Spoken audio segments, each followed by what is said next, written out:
একটা প্রশ্ন, যদি আপনাকে বলা হয় আমাদের সৌরজগতের কোন গ্রহে মানুষ বাস করতে পারবে? সূর্য থেকে শুরু করে নেপচুন পর্যন্ত কোথাও কি আছে আমাদের জন্য নিরাপদ আশ্রয়?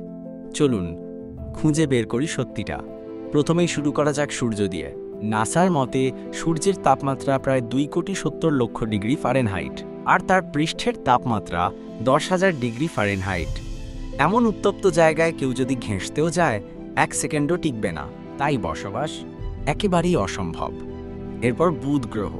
বুধের যে দিকটি সূর্যের মুখোমুখি সেখানে তাপমাত্রা প্রায় 8 ডিগ্রি ফারেনহাইট, আর বিপরীত দিকটি বরফে ঢাকা, যেখানে তাপমাত্রা -180 ডিগ্রি সেলসিয়াস। এই দুই চরমের মাঝখানে মানুষ যদি দাঁড়ায়, শুধু শ্বাস ধরে রাখা অবস্থায়, খুব বেশি হলে 2 মিনিট, তারপর নিশ্চিহ্ন। চলুন যাই শুক্র গ্রহে। এখানেও তাপমাত্রা প্রায় 9 ডিগ্রি ফারেনহাইট।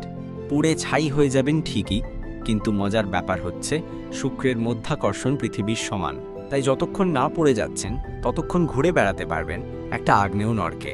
মঙ্গল গ্রহ। এখানে ভীষণ ঠান্ডা, কিন্তু বাতাস এতটাই পাতলা যে শীত তেমন অনুভব হবে না। তবে অক্সিজেন নেই। শ্বাস বন্ধ রাখলে আপনি হয়তো 1-2 মিনিট টিকতে পারবেন। তেজস্ক্রিয়তার মাত্রাও ভয়ানক। বসবাসের স্বপ্ন এখনও কল্পনার বাইরে। এবার বৃহস্পতি। এটিকে বলা হয় গ্যাস জায়ান্ট। এর বায়ুমণ্ডল হাইড্রোজেন, হিলিয়াম, মিথেন এবং অ্যামোনিয়ায় পূর্ণ। কোনো শক্ত জমি নেই, শুধু গ্যাস, গ্যাস আর গ্যাস। এখানে নামলেই গ্যাসের চাপে আপনি চূর্ণ বিচূর্ণ হয়ে যাবেন। 1 সেকেন্ডও বাঁচা সম্ভব নয়। শনি, ইউরেনাস এবং নেপচুন, এই 3টি গ্রহ বৃহস্পতির মতো গ্যাসীয় গোলা।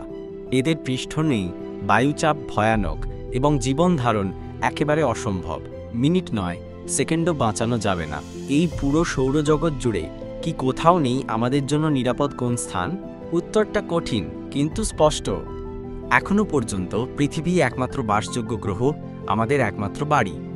ভিডিওটি ভালো লাগলে লাইক দিন, কমেন্ট করুন এবং চ্যানেলটি সাবস্ক্রাইব করতে ভুলবেন না।